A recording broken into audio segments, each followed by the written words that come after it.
मसीह यीशु के कादिर नाम में आप सबों की सलामती हो। आज हम अपनी रहनुमाई के लिए खुदा के पाक कलाम में से देखेंगे पौलुस रसूल का इब्रानियों के नाम पर उसका 11वां बाब और उसकी पहली आयत। खुदा के पाक कलाम में यूं मरकूम है, अब ईमान उम्मीद की हुई चीज़ों का एतमाद और अनदेखी हुई चीज़ों का सबूत है,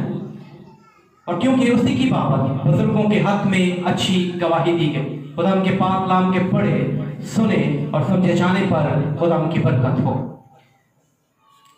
पौलुस रसूल इस आयत के अंदर हमें एक खास बात सिखाता है कि ईमान का मतलब क्या है, या ईमान अहले ईमान के लिए क्या हैसियत रखता है। और वो कहता है क्या ईमान उम्मीद की हुई चीज़ों का एतमाद और अनदेखी चीज़ों का सबूत है,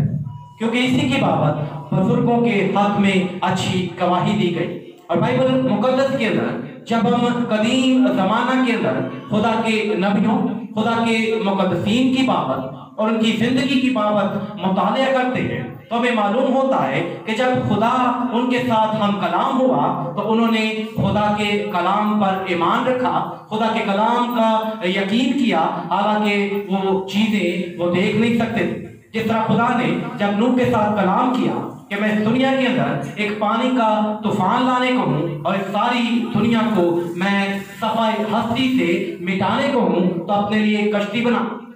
जब नूह ने इस बात की मनादी की तो लोगों ने उसका यकीन न किया और उन्होंने कहा कि ये तो पागल हो गया, और उसका तमस्खुर उड़ाया और कहा कि ज़मीन पर इतना पानी कहाँ से आएगा कि तमाम के तमाम जानदार इस दुनिया के अंदर से उनका खात्मा हो जाए। तो नूह जो खुदा के कलाम पर यकीन रखता था, जब उसने खुदा के कलाम को सुना तो ईमान से उसने इस बात को मालूम किया कि यहोवा खुदा अपने कलाम के अंदर और अपने वादों के अंदर सच्चा और आदिल है। तो जब खुदा ने ये कहा है तो ये होगा, और उसने खुदा के कलाम पर उम्मीद की बना पर और यकीन की बना पर अमल किया, और उसने अपने रहने के लिए कश्तियां बनाई।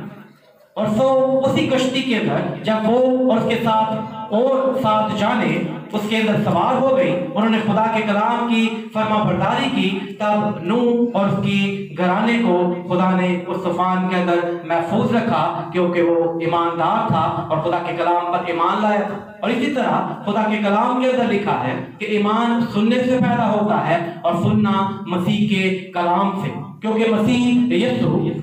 जो ईमान का बानी और कामिल करने वाला है, बगैर उसके ईमान कायम नहीं हो सकता, क्योंकि बानी का मतलब है बुनियाद रखने वाला। तो ईमान की बुनियाद रखने वाला खुदा का इकलौता बेटा हमारा मुनज्जी खुदा यीशु मसीह। और अगर अंबिया ने और खुदा के मुकद्दसीन ने खुदा के कलाम पर ईमान रखा तो उसकी वजह ये थी कि उनको रूहुल कुद्स बख्शा गया था, जो मसीह का रूह। और पतरस रसूल अपने खत के अंदर कहते हैं कि मसीह का रूह ही नबियों के अंदर था, जो कदीम ज़माना के अंदर अपने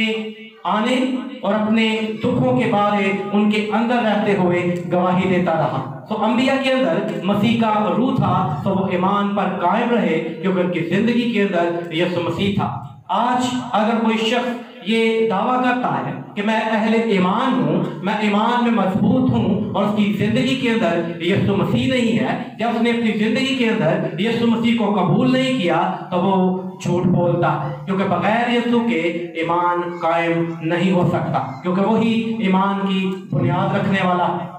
और जितने भी अंबिया इस दुनिया के अंदर आए, अब्राहम से लेकर